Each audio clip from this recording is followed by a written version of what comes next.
إن الحمد لله نستغفره ونعوذ بالله من شرور أنفسنا ومن سيئات أعمالنا من يهده الله فلا مضل له ومن يضلل فلا هادي له وأشهد أن لا إله إلا الله وحده لا شريك له وأن محمدا عبده ورسوله صلى الله عليه وعلى آله وأصحابه وسلم يا أيها الذين آمنوا اتقوا الله حق تقاته ولا تموتن إلا وأنتم مسلمون يا أيها الناس اتقوا ربكم الذي خلقكم من نفس واحدة وخلق منها زوجها وبث منهما رجالا كثيرا ونساء واتقوا الله الذي تساءلون به والأرحام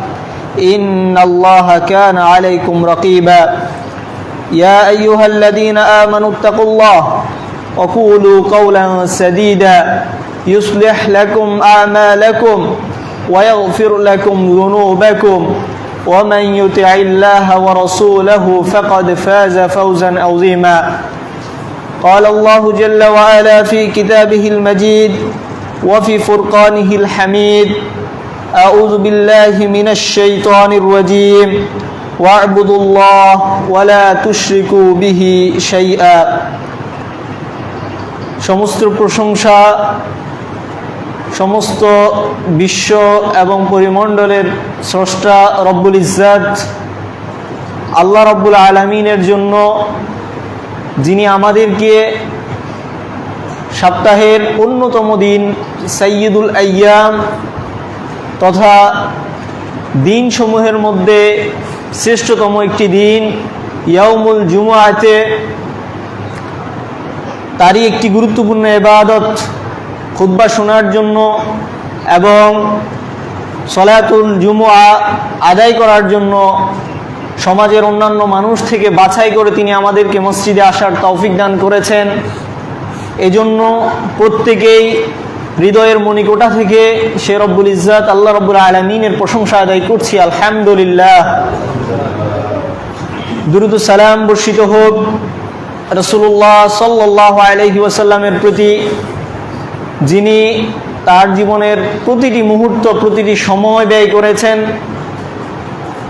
অন্ধকারচ্ছন্ন জাহিলি সমাজকে আলোর পথ দেখানোর জন্য, যিনি তার সারাটি জীবন ব্যয় করেছেন অন্ধকারচ্ছন্ন মানুষকে হেদায়েতের আলো এবং কোরআনের আলো, কোরআনের যেই ব্রাইটনেস, কোরআনের যেই উদ্ভাসিত আলো হেদায়াত, সেদিকেই যিনি সারা জীবন ডেকেছেন মানুষকে।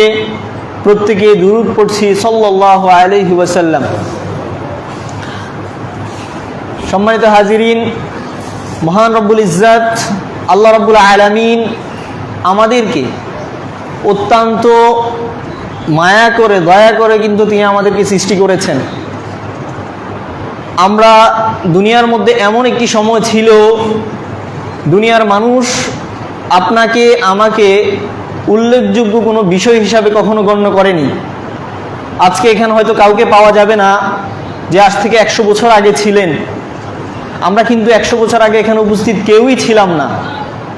আল্লাহ রাব্বুল আলামিন আমাদেরকে অনুগ্রহ করে, দয়া করে, মায়া করে তিনি আমাদেরকে এই দুনিয়ার মধ্যে আসার তৌফিক দান করেছেন এবং আমাদের স্মরণ, আমাদেরকে মর্যাদাবান করেছেন।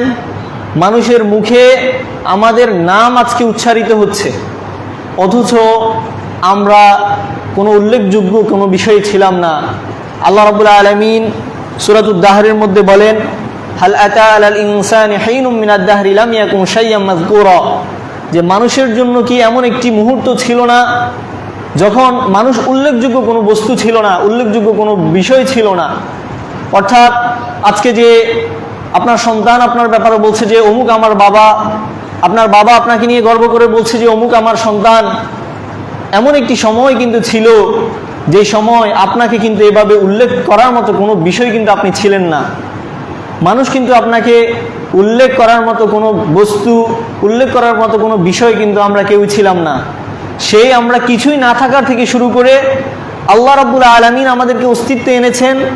আল্লাহ রাব্বুল আলামিন আমাদেরকে অত্যন্ত দয়া করে, মায়া করে, আপনারা যদি জানেন অবাক হবেন যে আল্লাহ রাব্বুল আলামিন আমরা যখন মাতৃগর্ভের মধ্যে ছিলাম কতটা প্রোটেকশনের পরে প্রোটেকশন দিয়ে আমাদেরকে তিনি সেফলি মাতৃগর্ভের মধ্যে রেখেছেন, এবং তার পরবর্তীতে তিনি দুনিয়ার মধ্যে আমাদেরকে ভূমিষ্ঠ হওয়ার তৌফিক দান করেছেন। দুনিয়ার মধ্যে আমাদেরকে তিনি শ্বাস নিঃশ্বাস ফেলার মতো ব্যবস্থা করে দিয়েছেন। সুবহানাল্লাহ। আল্লাহ রাব্বুল আলামিন মাতৃগর্ভের একটি বিষয় কল্পনা করুন। আল্লাহ রাব্বুল আলামিন সেখানে বলেছেন যে ফি যুলুমাতিন সালাস, আল্লাহ রাব্বুল আলামিন তিনটি অন্ধকারাচ্ছন্ন জায়গার মধ্যে আপনাকে রেখেছেন। মায়ের আপনার রেহেমের মধ্যে যেমনটি রেখেছেন, তেমনিভাবে তার পরবর্তীতে মাতৃগর্ভের যে ফুল সেখানের মধ্যে রেখেছেন, পেটের একটি প্রোটেকশন দিয়ে কিন্তু রেখেছেন।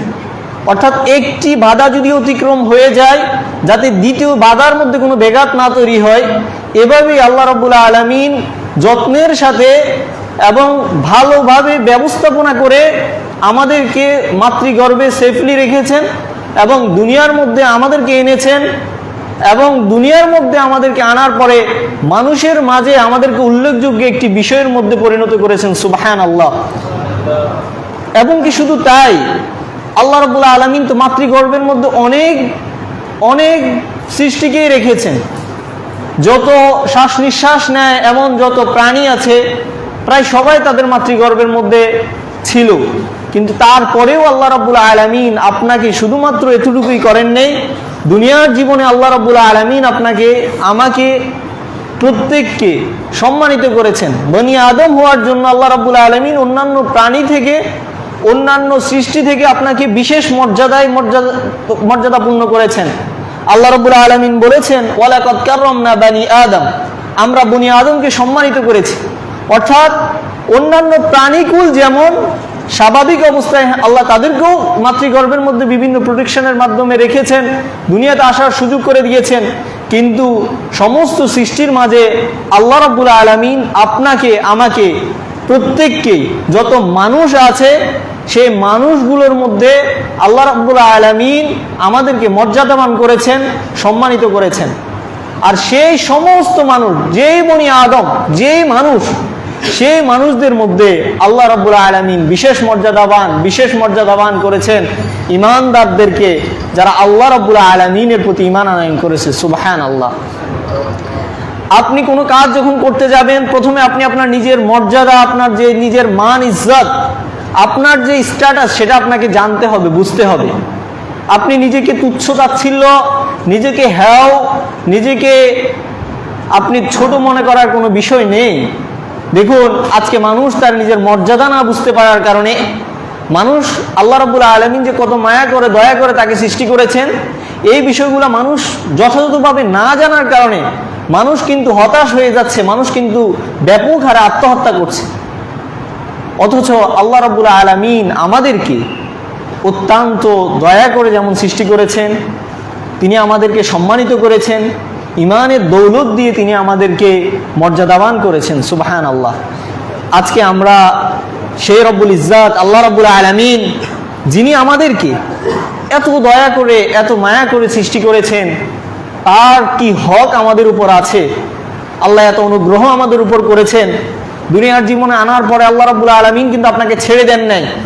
আল্লাহ রাব্বুল আলামিন আপনাকে, আপনি পৃথিবীর যেই প্রান্তেই যান না কেন, আপনাকে প্রতি সেকেন্ডে শ্বাস প্রশ্বাস নেওয়ার মতো তৌফিক দিয়েছেন। আপনার শ্বাস নিঃশ্বাস তিনি চালু রেখেছেন। মাতৃগর্ভের মধ্যে যে আপনার মায়ের যেই ইয়ের সাথে রেখে তিনি সেখানে শ্বাস প্রশ্বাসের ব্যবস্থা করেছেন, খাদ্যের যেমন মাতৃগর্ভের মধ্যে ব্যবস্থা করেছেন, দুনিয়ার জীবনে আনার পরে আল্লাহ রাব্বুল আলামিন কিন্তু আপনাকে ছেড়ে দেন নাই। দুনিয়ার জীবনেও তিনি আপনার রিজিকের ব্যবস্থা করছেন, দুনিয়ার জীবনেও তিনি আপনার শ্বাস প্রশ্বাসের নেয়ার মতো ব্যবস্থা করেছেন। আপনার যত কিছু প্রয়োজন, আমার যত কিছু প্রয়োজন, প্রত্যেক কিছু আল্লাহ রাব্বুল আলামিন কি করেছেন? ব্যবস্থা করেছেন। তো সেই রাব্বুল আলামিনের যিনি এত ইহসান করেছেন আমাদের উপর, এত দয়া করেছেন, এত মায়া করেছেন, সেই রব্বুল আলামিনের কিছু হক আছে। কিছু অধিকার আছে, সেগুলো আমাদের জানার দরকার আছে কিনা ভাই? অবশ্যই দরকার আছে।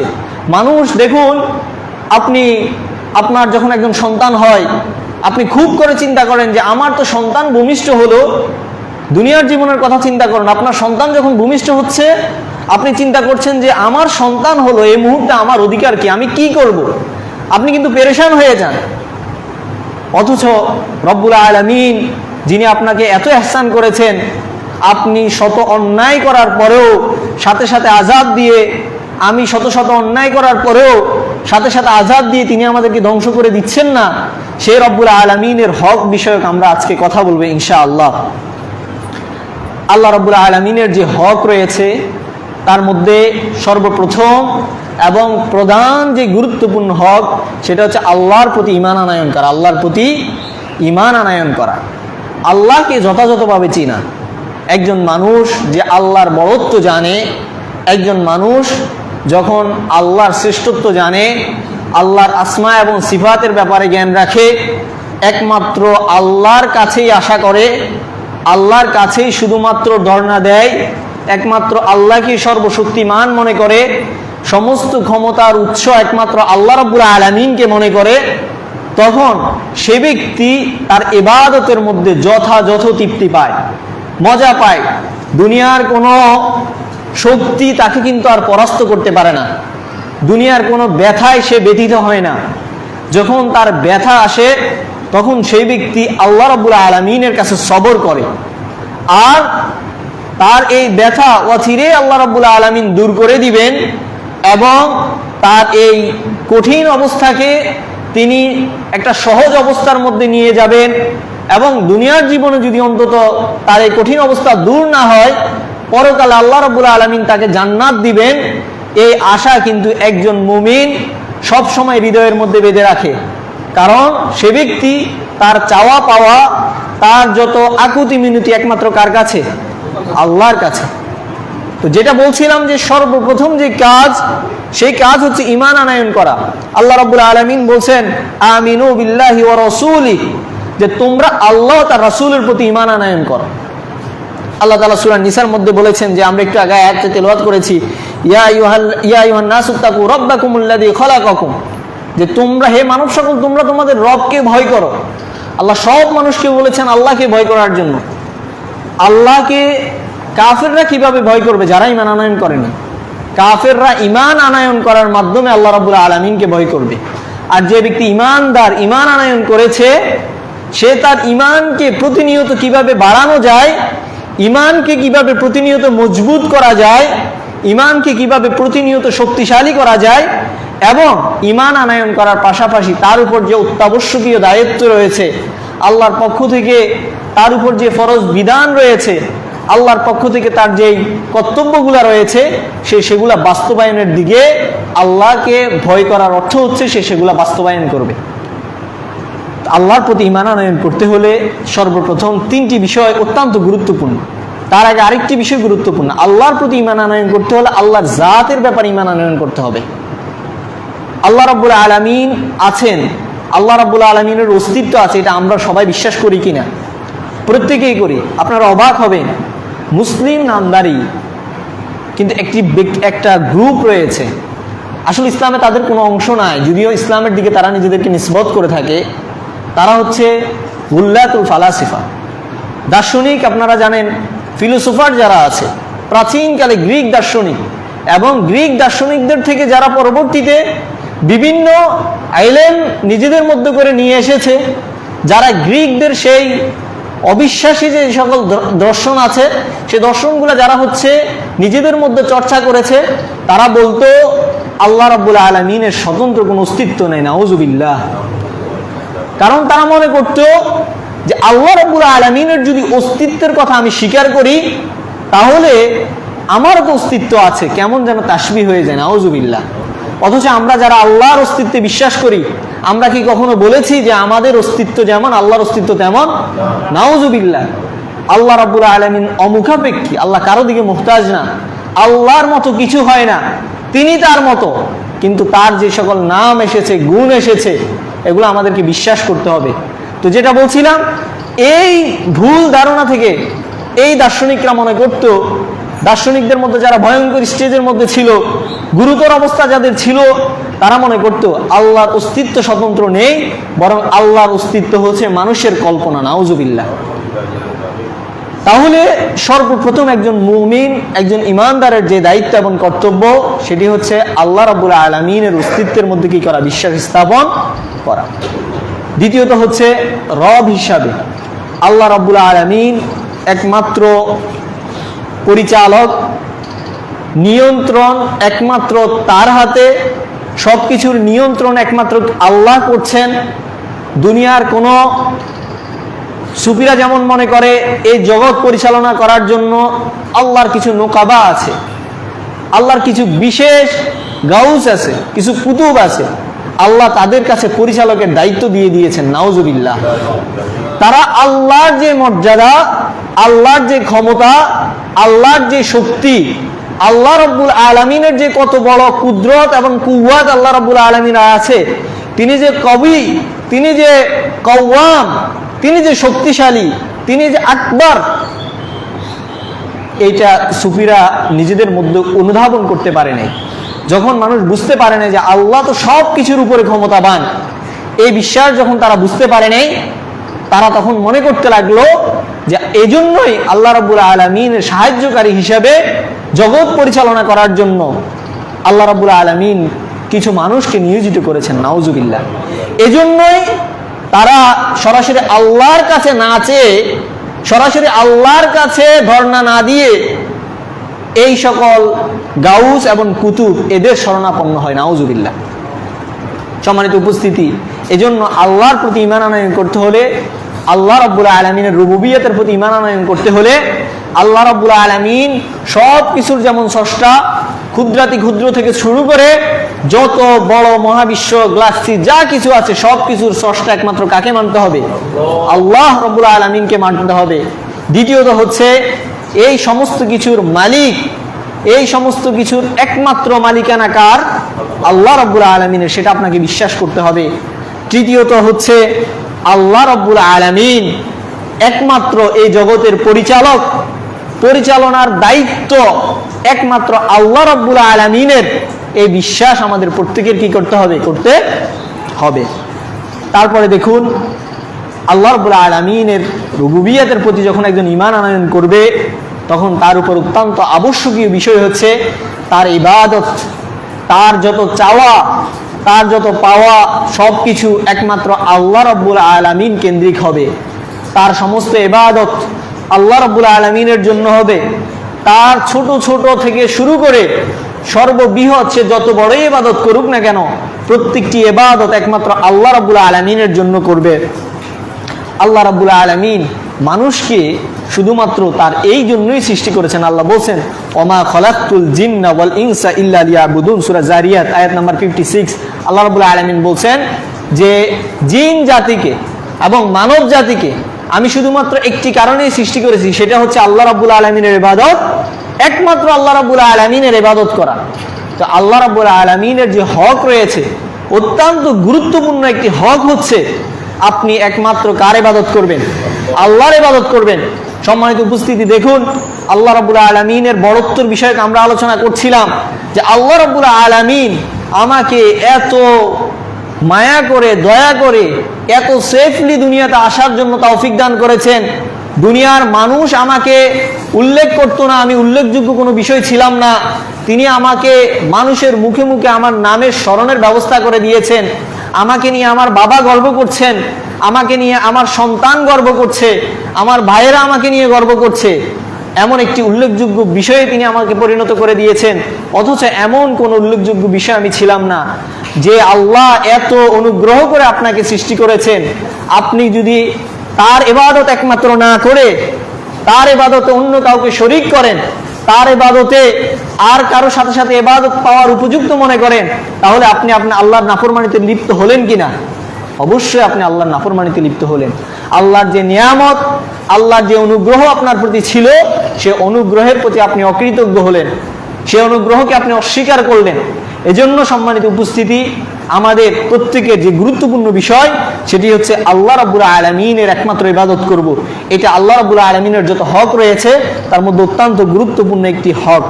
বুখারী এবং মুসলিমের মধ্যে হাদিস এসেছে, রাসূল সাল্লাল্লাহু আলাইহি ওয়াসাল্লাম বলেছেন, হাক্কুল্লাহি আলাল ইবাদ, বান্দার উপর আল্লাহ রাব্বুল আলামিনের হক হচ্ছে আইয়াবুদুহু ওয়া লা ইউশরিকু বিহি শাইআ, তারা একমাত্র আল্লাহর ইবাদত করবে, তার সাথে কাউকে শরীক করবে না।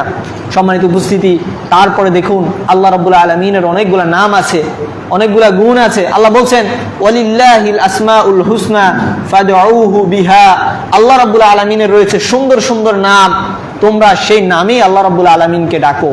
আপনি যখন আল্লাহর নামগুলা জানবেন, আত্মস্থ করবেন, আল্লাহর নামগুলা যখন আপনি মুখস্থ করবেন, এই নামের হাকিকত কি যখন আপনি জানবেন, তখন দুনিয়ার কারো কাছে আপনার আর চাওয়ার, দুনিয়ার কারো কাছে আপনার আর ক্ষমা চাওয়ার জন্য আল্লাহর কাছে অন্য কাউকে উসিলা হিসাবে ধরার জন্য কি করতে হবে না, উসিলা হিসাবে ধরার জন্য মুখাপেক্ষী হতে হবে না।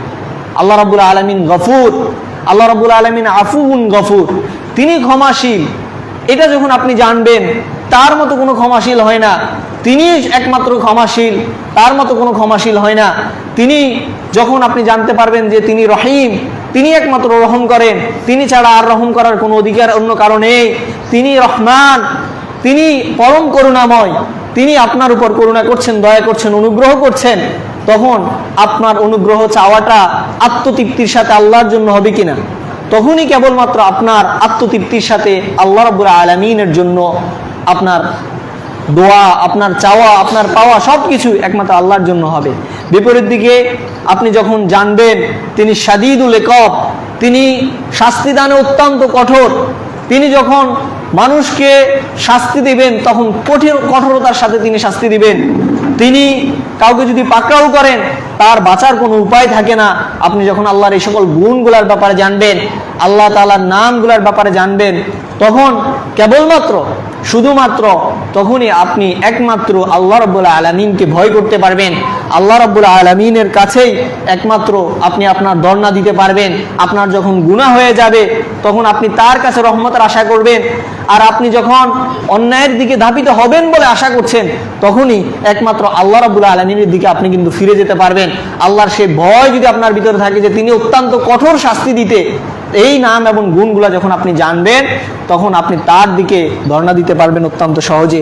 সম্মানিত উপস্থিতি, চতুর্থ যে আল্লাহ রাব্বুল আলামিনের হক রয়েছে আমাদের উপর, সেটি হচ্ছে আল্লাহ রাব্বুল আলামিনকে সম্মান করা, তাজিম করা।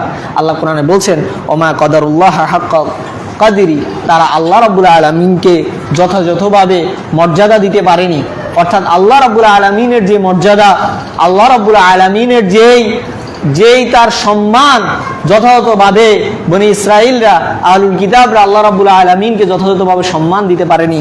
সূরা নূহের মধ্যে আল্লাহ রাব্বুল আলামিন বলছেন মা লাকুম লা তারজুনা লিল্লাহি ওয়াকারা, যে তোমাদের কি হলো যে তোমরা আল্লাহ রাব্বুল আলামিনের যে সম্মান ইজ্জত সে ব্যাপারে ভয় করছো না।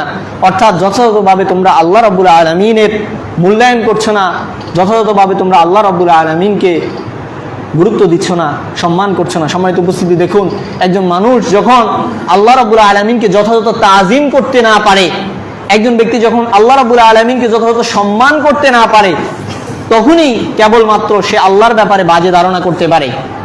একটু আল্লাহ রাব্বুল আলামিন তাকে কষ্টের মধ্যে রেখেছেন পরীক্ষা করার জন্য, তখনই সে আল্লাহ রাব্বুল আলামিনের ব্যাপারে বাজে মন্তব্য করে। আল্লাহ রাব্বুল আলামিনের সম্মান, আল্লাহ রাব্বুল আলামিনের মর্যাদা, আল্লাহ রাব্বুল আলামিনের জালালিয়াত সে যথাযথভাবে অনুধাবন করতে না পারার কারণে, বুঝতে না পারার কারণে সে আল্লাহর ব্যাপারে খারাপ ধারণা করে, খারাপ মন্তব্য করে। সম্মানিত উপস্থিতি, তাজিমের অনেকগুলো সূরত আছে। আল্লাহ রাব্বুল আলামিনের যত হুরুমাত আছে, আল্লাহ রাব্বুল আলামিনকে যত নিষিদ্ধ বিষয়গুলো আছে, সেগুলোর প্রতি আপনাকে সম্মান করতে হবে। আল্লাহ রাব্বুল আলামিন সূরা হজের 30 নম্বর আয়াতের মধ্যে বলছেন যালিকা মান ইউআযযিম হুরুমাতিল্লাহ, আর যে ব্যক্তি আল্লাহ রাব্বুল আলামিনের যে নিষিদ্ধ বিষয়গুলো আছে সেগুলোকে যে ব্যক্তি সম্মান করে, ফাহুয়া খায়রুল লাহু ইনদা রাব্বি, এটা তার জন্য তার রবের কাছে কল্যাণকর। আল্লাহর হুরুমাতকে আমরা কিভাবে সম্মান করব? অর্থাৎ আল্লাহ রাব্বুল আলামিন যে সকল কাজকে অন্যায় হিসাবে স্বীকৃতি দিয়েছেন, আল্লাহ রাব্বুল আলামিন আমাদেরকে যে সকল অন্যায়গুলোকে অন্যায় হিসাবে আমাদের সামনে জানিয়েছেন, সেগুলাকে যথাযথ সেগুলা থেকে দূরে থাকার মাধ্যমে আল্লাহ রাব্বুল আলামিনের হুরুমাতের ব্যাপারে আমাদেরকে সম্মান করতে হবে।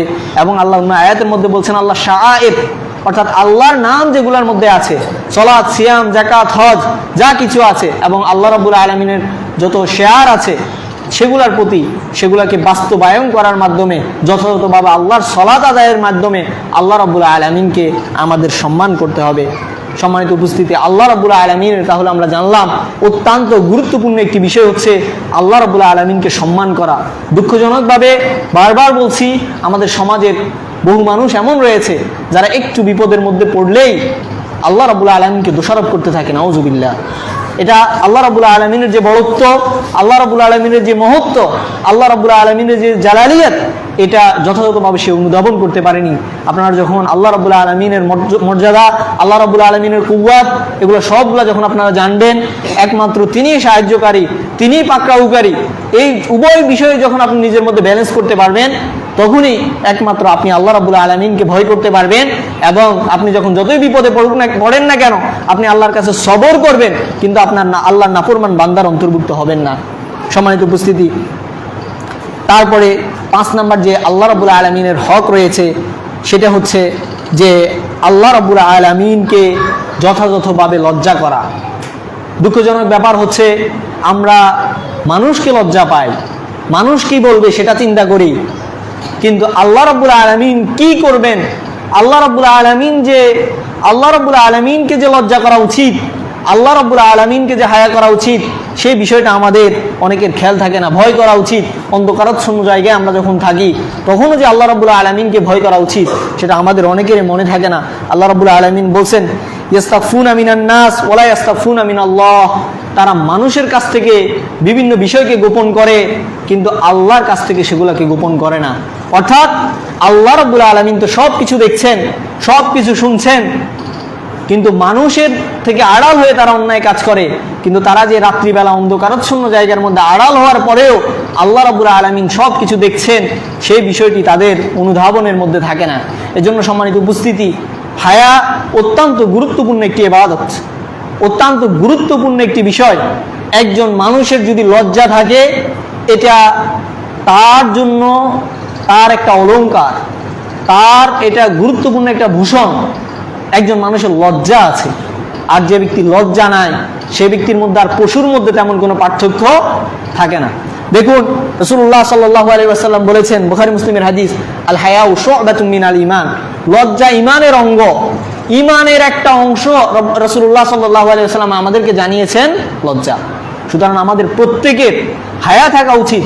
আপনি যদি আপনার লজ্জা থাকে, আপনার যদি ইজ্জত থাকে, তখন আপনি দেখবেন যে আপনি নিজের সম্মান নিজের ভিতরে অনুধাবন করবেন, আপনার পার্সোনালিটি, আপনার ব্যক্তিত্ব আপনি নিজের ভিতরে অনুধাবন করবেন। এজন্য প্রত্যেকের উচিত আমাদের লজ্জা থাকা, লজ্জাশীল হওয়া। এবং এই লজ্জা এমন একটি গুরুত্বপূর্ণ বিষয়, রাসূলুল্লাহ সাল্লাল্লাহু আলাইহি ওয়াসাল্লাম জানিয়েছেন, মানুষ পূর্ববর্তী উম্মত থেকে যে বিষয়গুলো পেয়েছে তার মধ্যে একটি হচ্ছে লজ্জা, হায়া। তারপর রাসূল বলেছেন, ইজা লাম তাস্তাহি ফাসনা মা শিত, একজন মানুষের যদি লজ্জা না থাকে, রাসূল বলছেন যে তোমার যদি লজ্জা না থাকে, তুমি দুনিয়ার যত নিকৃষ্ট থেকে নিকৃষ্টতর কাজ হোক না কেন, তুমি সেটা করতে পারবে। এজন্য সমাজের মধ্যে দেখুন, আর মানুষ এমন কাজ করছে যেটা আপনার জীবনে আপনি কখনো কল্পনা করেন নাই। এর মূল কারণ হচ্ছে আল্লাহ রাব্বুল আলামিনকে যে যথাযথভাবে লজ্জা করা, এবং তার ভিতরে যে লজ্জাশীলতা থাকা উচিত, নেচারভাবে, জন্মগতভাবে আল্লাহ রাব্বুল আলামিন যে ইজ্জত, যে হায়া তার ভিতরে দিয়েছেন, সেই হায়াটা তার ভিতর থেকে দূর হয়ে গিয়েছে। এজন্য সে ব্যক্তি যা ইচ্ছা তাই করছে। এজন্য আপনারা দেশের মধ্যে এবং বিদেশের মধ্যে এমন এমন ঘটনাকে দেখছেন যেগুলো আপনারা নিজেরা কখনো কল্পনাও করতে পারছেন না, যে একজন সুস্থ মানুষ কখনো এই সকল কাজ করতে পারে, অথচ এগুলা তারা বাস্তবায়ন করে বসে আছে। তার কারণ হচ্ছে তাদের হায়া, যে তাদের যে লজ্জা থাকা উচিত, সে লজ্জা তাদের ভিতরে কিন্তু নেই। সম্মানিত হাজিরিন, তাহলে আমাদের প্রত্যেকের আল্লাহ রাব্বুল আলামিনের যে হক বিষয়ক আলোচনা করছিলাম, তার মধ্যে অন্যতম একটি গুরুত্বপূর্ণ হক হচ্ছে আমরা লজ্জাশীল হব। আমরা মানুষকে লজ্জা করছি, আমাদের উচিত তার চেয়ে বেশি কাকে লজ্জা করা? আল্লাহকে লজ্জা করা। আমরা যে অবস্থায় থাকি না কেন, আমরা সব কিছু আল্লাহ রাব্বুল আলামিনের নিয়ন্ত্রণের মধ্যে আছি। আল্লাহ রাব্বুল আলামিন সব কিছু দেখছেন, এই বিশ্বাস আমাদের সব সময় রাখা, এটা আমাদের আল্লাহ রাব্বুল আলামিনের উপর যে হক আছে তার অন্যতম একটি গুরুত্বপূর্ণ হক। তারপরে দেখুন, আরেকটি গুরুত্বপূর্ণ বিষয় হচ্ছে আল্লাহ রাব্বুল আলামিনের হকের, সেটি হচ্ছে আল খুদু। আল্লাহ রাব্বুল আলামিনের জন্য আপনার বিনয় ভাব হতে হবে। আপনার বিনয়, নম্রতা সব কিছু একমাত্র আল্লাহ রাব্বুল আলামিনের কাছে সঁপে দিতে হবে। ইসলাম মানে কি? আমরা প্রত্যেকেই কোথাও পরিচয় দিলে প্রত্যেকটা মানুষ সারাদিন আল্লাহর নাফরমানিতে লিপ্ত, কুফরির মধ্যে লিপ্ত। সেও নিজের ইমানকে, সেও নিজেকে মুসলিম বলে পরিচয় দিয়ে স্বাচ্ছন্দ্য বোধ করছে। এমন মানুষ নিজেকে মুসলিম বলে পরিচয় দিচ্ছে, অথচ আল্লাহর বিধানের প্রতি তার কোনো তোয়াক্কা নেই। আল্লাহ যেটাকে হালাল করেছেন সেটাকে সে হারাম করতে সারাদিন ব্যস্ত। আল্লাহ রাব্বুল আলামিন যেটাকে হারাম করেছেন সেটাকে হালাল করতে সারাদিন ব্যস্ত, অথচ সে নিজে বারবার নিজের মনের ভিতরে প্রশান্তি অনুভব করছে, সে নিজেকে মুসলিম দাবি করে। আল্লাহ রাব্বুল আলামিন বলছেন, মা কানা লিমুমিনিন ওয়ালা মুমিনা ইযা কাদাল্লাহু ওয়া রাসূলুহু আমরা, যে কোনো মুমিন এবং কোনো মুমিনা নারী, কোনো মুমিন পুরুষ এবং কোনো মুমিনা নারীর জন্য এটা শোভনীয় নয়, এটা উচিত হবে না, এটা তাদের জন্য এটা যায় না যে ইযা কাদাল্লাহু ওয়া রাসূলুহু, আল্লাহ তার রাসূল যখন কোনো ফয়সালা দিবেন, আইয়াকুনা লাহুমুল খিয়ারা, যে তাদের এই ক্ষেত্রে কোনো অপশন থাকবে।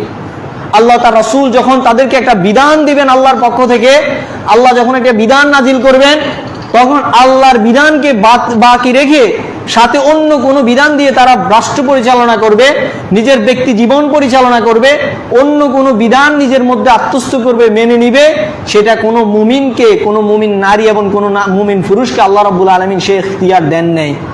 এবং আল্লাহ রাব্বুল আলামিন বলছেন, ওয়ামান ইয়াসিল্লাহ ওয়া রাসূলা, যে ব্যক্তি আল্লাহ তার রাসূলের অবাধ্য হয়, ফাকাদ দাল্লা দালালাম মুবিনা, সে স্পষ্ট গুমরাহির মধ্যে নিমজ্জিত। সূরা আহজাব আয়াত নাম্বার 36। আল্লাহ রাব্বুল আলামিন তাহলে বলছেন যে মুমিন এবং মুমিন নারী এবং মুমিন পুরুষ, তাদের জন্য আল্লাহ রাব্বুল আলামিন যে বিধান দিয়েছেন, আল্লাহ রাব্বুল আলামিনের পক্ষ থেকে যে ফয়সালা এসেছে, মুহাম্মদুর রাসূলুল্লাহ সাল্লাল্লাহু আলাইহি ওয়াসাল্লাম যে বিধান আমাদেরকে দিয়েছেন, যে সুন্নাহ দিয়েছেন, সেই সুন্নাহর বাইরে নব আবিষ্কৃত কোনো বিদআত, নব আবিষ্কৃত কোনো বিষয়কে তারা নিজেদের মধ্যে, নিজেদের শরীয়তের দ্বীনের অন্তর্ভুক্ত করে তারা নেয় না।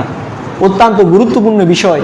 আপনার ব্যক্তি জীবন থেকে শুরু করে, রাষ্ট্রীয় থেকে শুরু করে, গোটা বৈশ্বিক সর্ব অবস্থায় একজন মুমিনের কামনা, বাসনা, চাহিদা শুধুমাত্র এটাই হবে যে আল্লাহ তার রাসূল যে ফয়সালা দিয়েছেন, আল্লাহ তার রাসূল যে বিধান দিয়েছেন, আমি নিজেকে এই বিধানের মধ্যেই আবদ্ধ রাখতে চাই।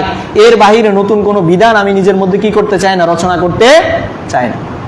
এবং আল্লাহ রাব্বুল আলামিন আরো বলছেন, ফালা ওয়া রাব্বিকা লা ইউমিনুনা হাত্তা ইউহাক্কিমুকা ফীমা শাজারা বাইনাহুম, আপনার রবের শপথ, তারা কোশ্চিনকালেও ইমানদার হবে না যতক্ষণ পর্যন্ত না তারা আপনাকে, ইয়া রাসূল, তারা আপনাকে হাকিম, আপনাকে বিচারক হিসাবে না মানবে, তারা কখনো ইমানদার অন্তর্ভুক্ত হবে না।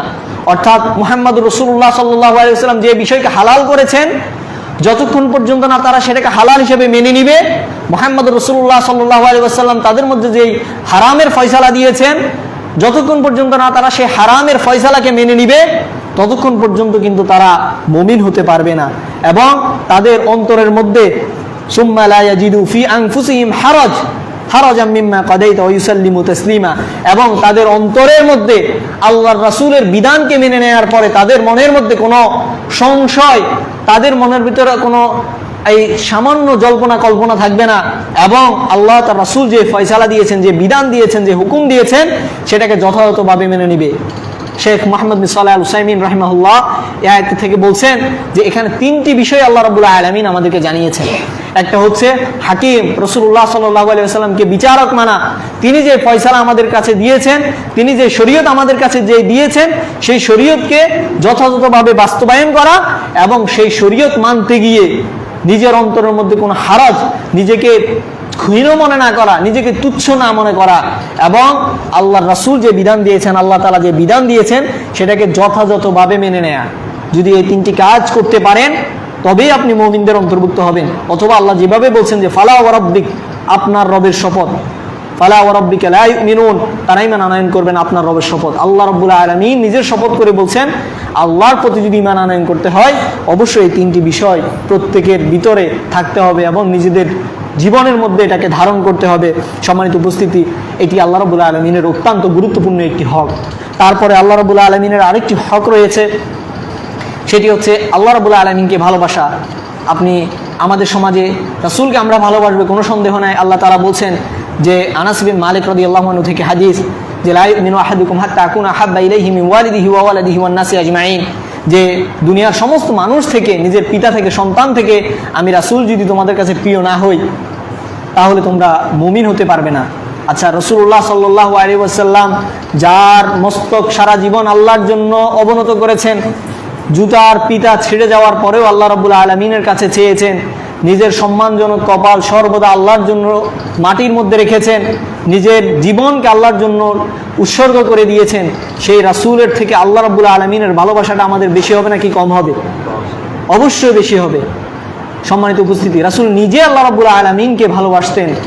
এবং কিছু মানুষ আমাদের, বিশেষত সুফিদের মধ্যে এই বিষয়টা দেখা যায় যে তারা রাসূলের বিষয় যখন আসে তারা অজ্ঞান হয়ে যায়, পেরেশান হয়ে যায়, কিন্তু আল্লাহ রাব্বুল আলামিনের বড়ত্ব যখন আলোচনা করা হয় তাহলে তাদের অন্তরের মধ্যে বিন্দুমাত্র তাদের অন্তরটা কেঁপে ওঠে না, নরম হয়ে ওঠে না। অথচ আল্লাহ বলছেন ওয়াইযা তুলিয়াত আলাইহিম আয়াতুহু যাদাতুহুম ঈমানা, তাদের সামনে যখন আল্লাহর আয়াতকে তেলাওয়াত করা হয় তাদের অন্তরটা বিচলিত হয়ে যায়, তাদের অন্তর বিগলিত হয় আল্লাহর স্মরণে, আল্লাহর জন্য, যে আমার রবের পক্ষ থেকে বাণী এসেছে, আমার রবের ব্যাপারে আলোচনা করা হচ্ছে। তাহলে আল্লাহ রাব্বুল আলামিনকে আমাদের সবচেয়ে বেশি ভালোবাসা উচিত এবং রব হিসাবে ভালোবাসা উচিত, যেই রুবুবিয়তের ভালোবাসা আর কেউ পাওয়ার অধিকার রাখে না। আর কাউকে এমন ভালোবাসা যাবে না, আল্লাহকে যত ভালোবাসতে হবে। তারপর নবী হিসাবে, রাসূল হিসাবে, সৃষ্টিকুলের মধ্যে সর্বশ্রেষ্ঠ মানুষ, সৃষ্টিকুলের মধ্যে বিশেষত মানুষদের মধ্য থেকে রাসূল শ্রেষ্ঠ মানুষ মুহাম্মদ রাসূলুল্লাহ সাল্লাল্লাহু আলাইহি ওয়াসাল্লামকে সবচেয়ে বেশি ভালোবাসতে হবে। ভালোবাসার মধ্যে ব্যালেন্স করতে হবে। আল্লাহকে যেমন কি আমরা ভালোবাসি, ইবাদতের মাধ্যমে ভালোবাসি, রাসূলকে কি ইবাদত করে ভালোবাসা যাবে? কোশ্চিন কালো এই কাজ করা যাবে না। কিন্তু আল্লাহ রাব্বুল আলামিনকে রব হিসাবে ভালোবাসতে হবে, আল্লাহ রাব্বুল আলামিনকে মাবুদ হিসাবে ভালোবাসতে হবে, আল্লাহ রাব্বুল আলামিনকে একমাত্র উপাস্য হিসাবে ভালোবাসতে হবে। আর রাসূলুল্লাহ সাল্লাল্লাহু আলাইহি ওয়াসাল্লামকে আল্লাহর সর্বশ্রেষ্ঠ মাখলুক, আল্লাহ রাব্বুল আলামিনের সর্বশ্রেষ্ঠ মানব এবং আল্লাহ রাব্বুল আলামিনের পক্ষ থেকে প্রেরিত সর্বশ্রেষ্ঠ, যিনি আল্লাহকে সবচেয়ে বেশি ভয় করতেন, আমাদের প্রিয় রাসূল, তার মর্তবা অনুযায়ী তাকে কি করতে হবে? ভালোবাসতে হবে। ভালোবাসার ক্ষেত্রে কিন্তু গুলু করা যাবে না, অতিরঞ্জিত করা যাবে না, বাড়াবাড়ি করা যাবে না। এটি অবশ্যই আমাদের খেয়াল রাখতে হবে। দেখুন, একটি হাদিসের মধ্যে এসেছে, হাদিসটা বুখারী এবং মুসলিমের মধ্যে আছে, রাসূলুল্লাহ সাল্লাল্লাহু আলাইহি ওয়াসাল্লাম বলেছেন সালাসুন মান কুন্না ফিহি ওয়াজাদা বিহিন্না হালাওয়াতাল ঈমান, একজন মানুষ যদি তার ভিতরে তিনটি গুণ পাওয়া যায়, তিনটি বৈশিষ্ট্য যদি একজন মানুষের ভিতরে পাওয়া যায়, তখন সে ব্যক্তি ঈমানের যে একটি স্বাদ আছে সেই স্বাদটি সে আস্বাদন করতে থাকে, স্বাদটি সে পেতে থাকে। দুনিয়ার জীবনে দেখবেন মানুষ যখন সম্পদের ভালোবাসা, সম্পদের যখন হালাওয়াত, সম্পদের যখন মিষ্টান্নতা একজন মানুষ পেতে থাকে, তখন সে সম্পদ অর্জনের জন্য শুধুমাত্র চেষ্টা করে। একজন মানুষ যদি তার সম্পদ অর্জন অথবা হচ্ছে চাকরির মধ্যে বা অন্যের জমি আপনার কেনার মধ্যে যদি একজন ব্যক্তি ভালোবাসা পেয়ে যায়, মিষ্টান্ন পেয়ে যায়, তখন সে ব্যক্তি দেখবেন যে সেই কাজটিই বেশি করছে। কিন্তু একজন মানুষের যখন ঈমানের প্রতি তার ভালোবাসা চলে আসবে, একজন মানুষ যখন ঈমানের স্বাদ আস্বাদন করতে পারবে, একজন মানুষ যখন ঈমানের স্বাদ নিজের ভিতরে পেতে থাকবে, তখন সে প্রতিনিয়ত চিন্তা করবে, চেষ্টা করবে কিভাবে আমি আমার ঈমানকে প্রতিনিয়ত বৃদ্ধি করতে পারি। আমার ঈমান যতটুকু আছে কিভাবে ঈমানকে তাসদীদ করতে পারি, নবায়ন করতে পারি, কিভাবে আমার ঈমানকে অনেক বেশি শক্তিশালী করতে পারি, মজবুত করতে পারি।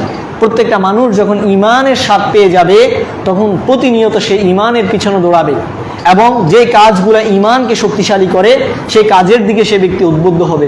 রাসূলুল্লাহ সাল্লাল্লাহু আলাইহি ওয়াসাল্লাম এই জন্যই বলেছেন, তিনটি বিষয় এমন আছে একজন ব্যক্তির মাঝে যখন সেটা পাওয়া যায় তখন সে ব্যক্তি ঈমানের স্বাদ পেতে থাকে। প্রথমটি হচ্ছে আইয়াকুন আল্লাহু ওয়া রাসূলুহু আহাব্বা ইলাইহি মিম্মা সিওয়াহুমা, অর্থাৎ আল্লাহ ও তার রাসূল দুনিয়ার সব কিছুর থেকে সবচেয়ে বেশি প্রিয় হওয়া।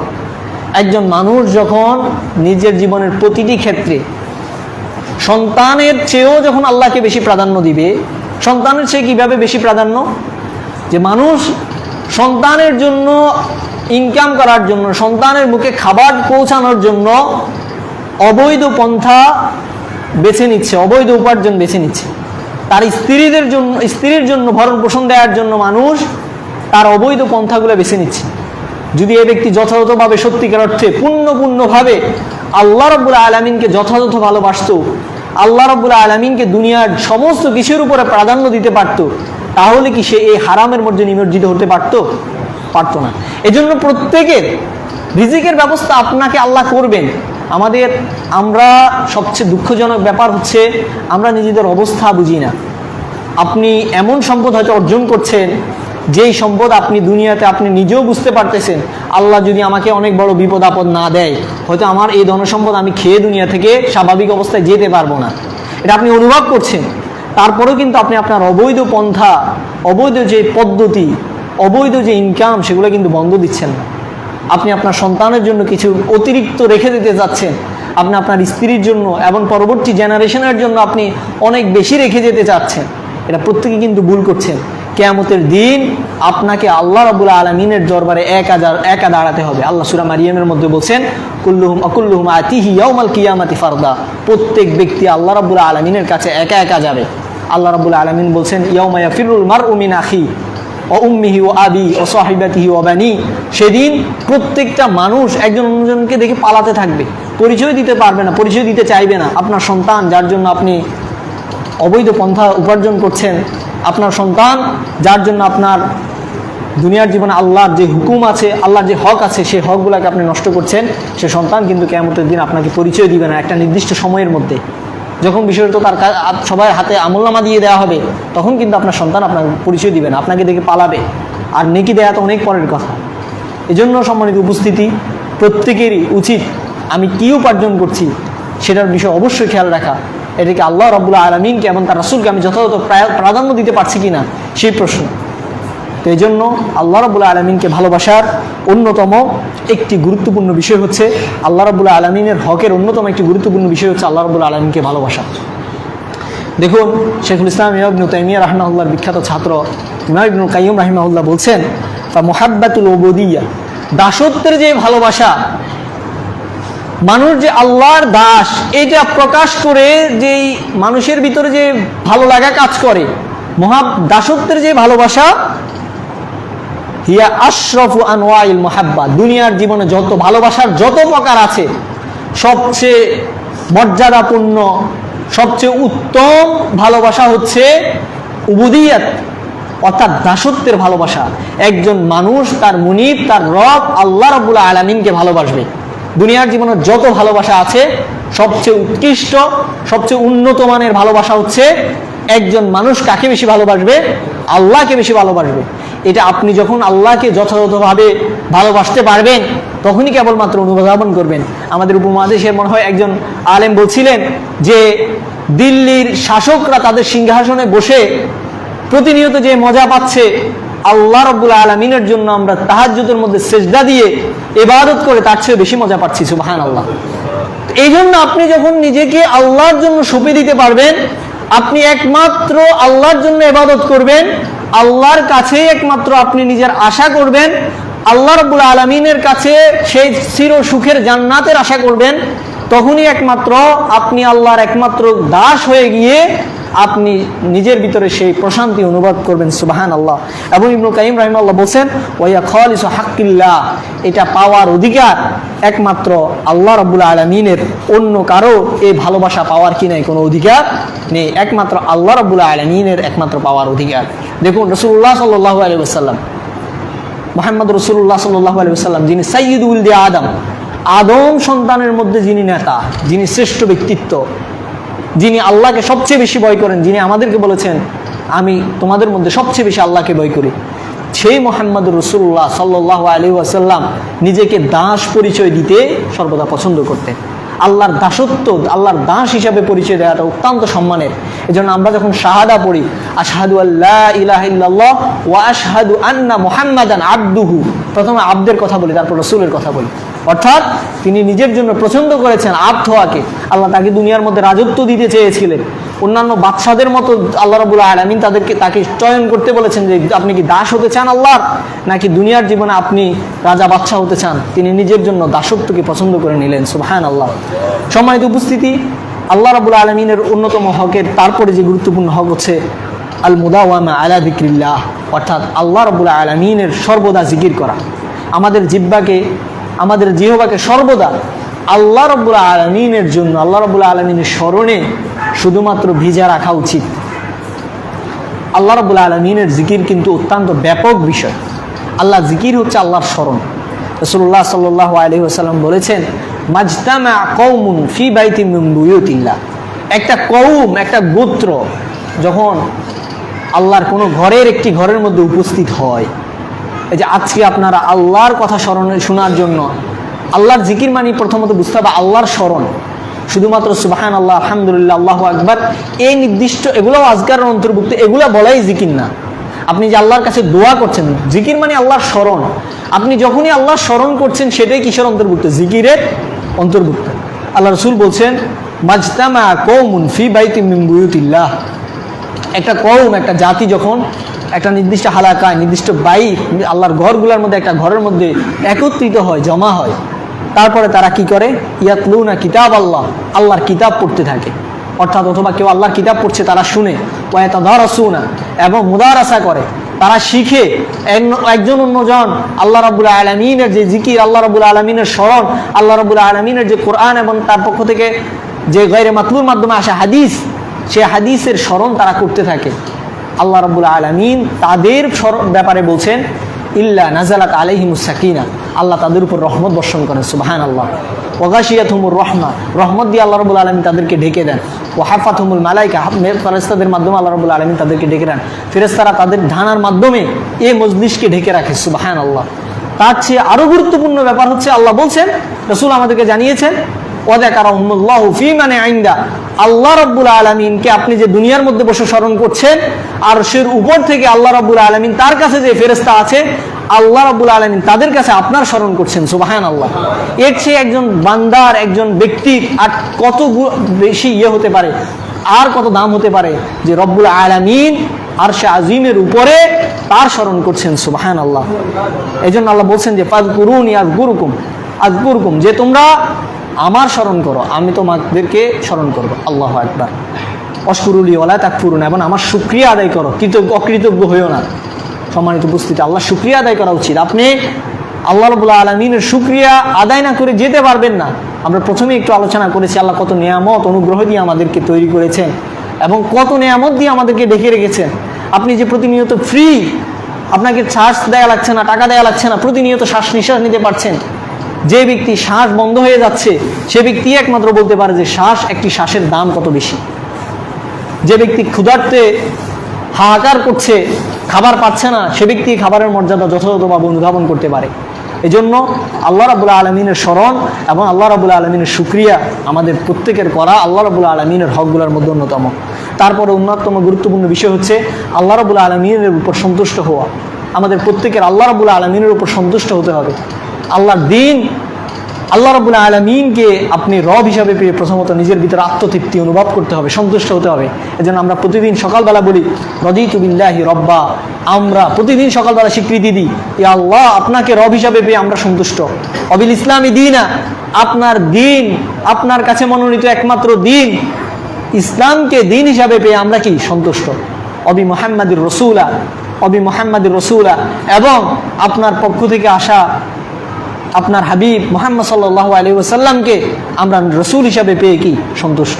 সম্মানিত উপস্থিতি, এটার যেই মনের মধ্য থেকে আপনাকে এটা আপনাকে প্রকাশ করতে হবে, সন্তুষ্টিতে আপনাকে সকাল বিকাল প্রকাশ করতে হবে আল্লাহর কাছে।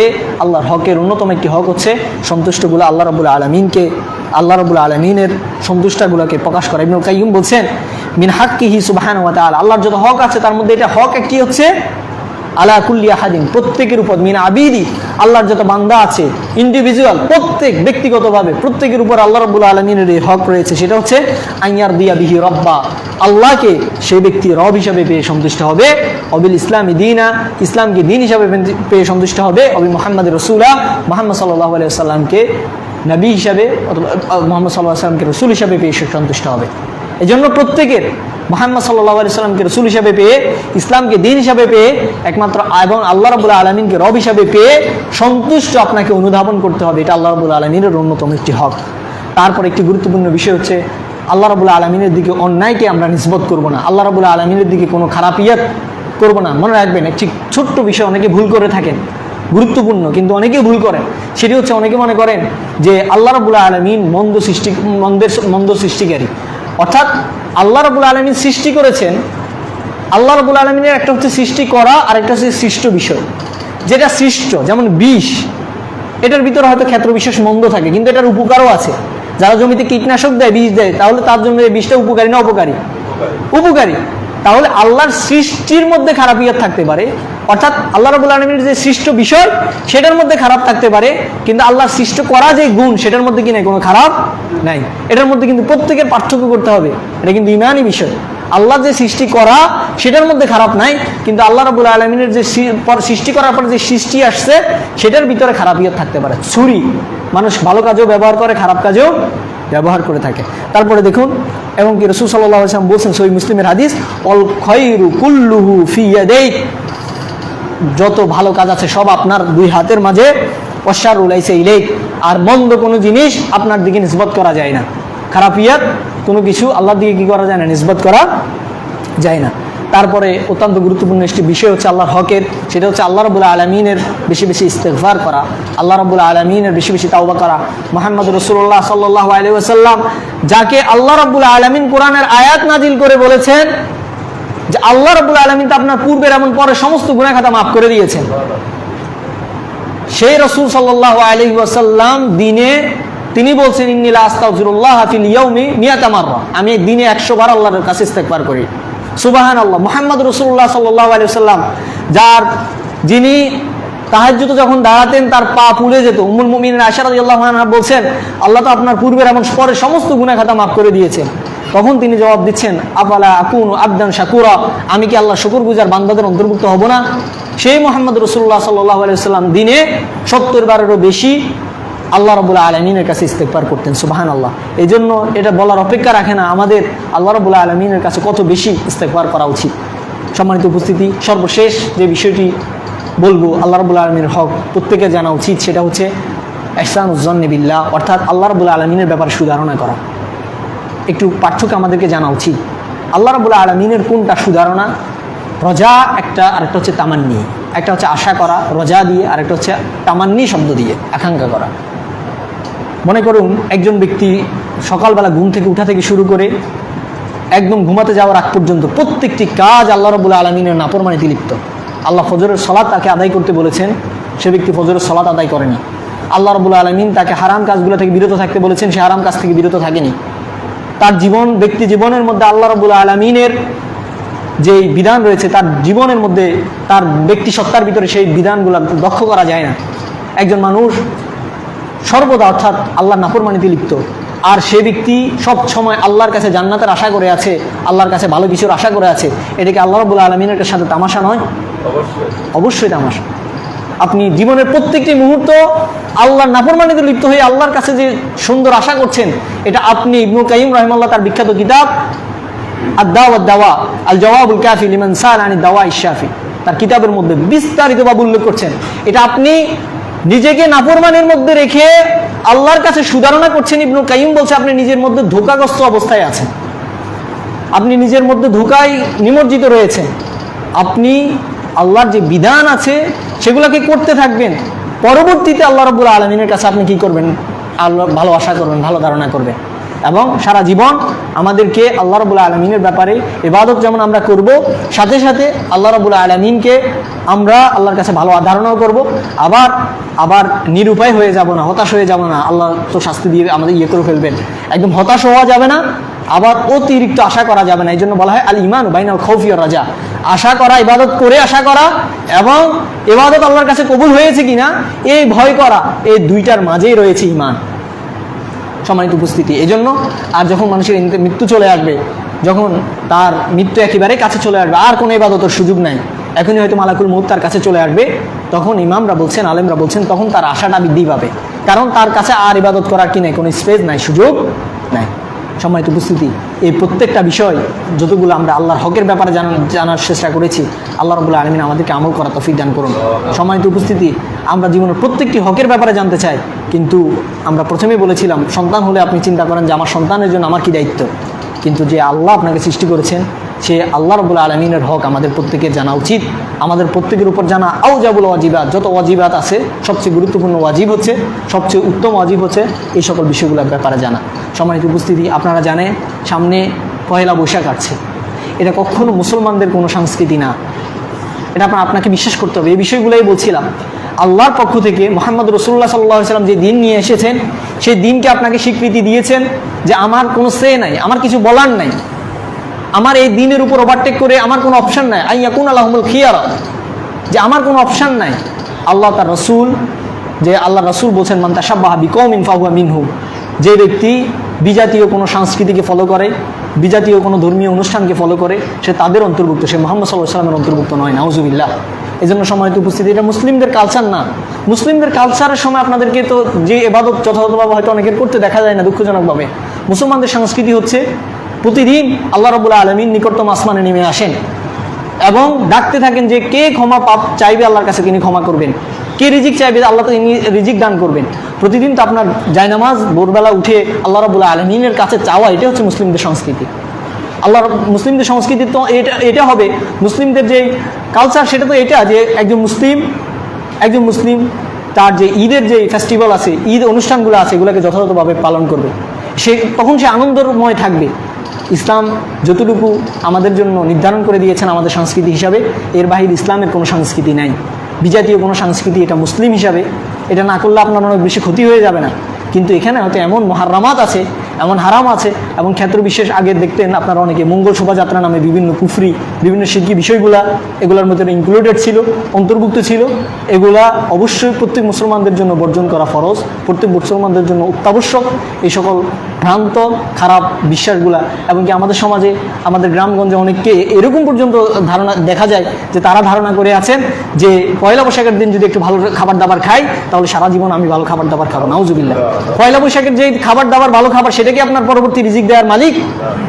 আপনার রিজিক দেওয়ার মালিক তো আল্লাহ। তাহলে আপনি কিভাবে ধারণা করে আছেন যে আজকে যদি ভালো খাই তাহলে প্রতিদিন ভালো খাবো? নাউজুবিল্লাহ। এই জন্য আমাদের প্রত্যেকের উচিত এই সমস্ত বিধর্মীয় এবং এই সমস্ত যেটা ইসলামের সংস্কৃতি না, ইসলামের যে সকল সংস্কৃতির অন্তর্ভুক্ত না, ইসলাম যেটাকে ইবাদত হিসেবে গণ্য করে নাই, ইসলাম যেটাকে সংস্কৃতি হিসেবে আনন্দের বিষয় হিসেবে, ফেস্টিভ্যাল হিসেবে উল্লেখ করে নাই, সেটা থেকে আমাদের প্রত্যেকের বিরত থাকা উচিত।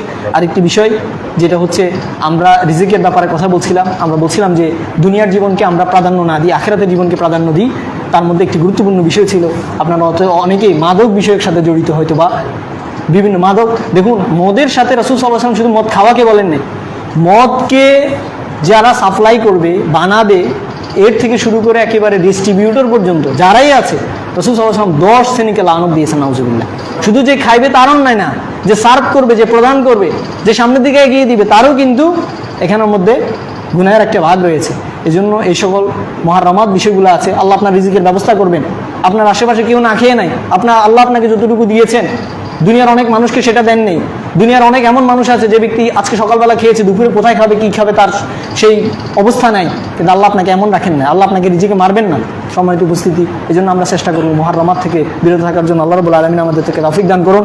বারাকাল্লাহু লানা ওয়া লাকুম ফিল কুরআনিল আযীম ওয়া নাফা'নি ওয়া ইয়্যাকুম বিমা ফীহি মিনাল আয়াতি ওয়া যিকরিল হাকীম। আকুলু কাওলি হাযা আস্তাগফিরুল্লাহ লি ওয়া লাকুম ওয়া লিসাইরিল মুসলিমিনা মিন কুল্লি যাম ফাস্তাগফিরুহু ইন্নাহু হুয়াত তাওয়াবুর রাহিম।